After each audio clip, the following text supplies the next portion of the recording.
तरीक़ा बता दूँ। वो तरीक़ा क्या? ये देखो, ये प्याज, ये अल्लाह की नियामत है। ये प्याज, ये मामूली दवा नहीं, ये कोरोना वायरस का बापिन है, अगर यकीन के साथ, ईमान के साथ इस्तेमाल करे तो। और ये लहसुन, ये लहसुन मामूली दवा नहीं है। बात समझ नहीं? कैंसर का दुश्मन।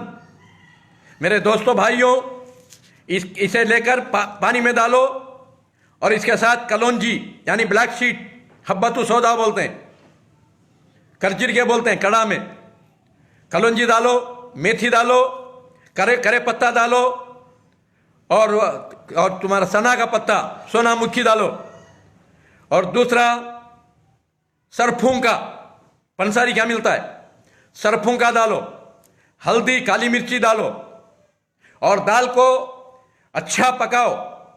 एक 4 चमचे रेंडी का तेल भी डालो, अच्छा पकाओ। अच्छा पका को घर में सबको आधा आधा कप पिलाते रहो, सुबह दोपहर शाम।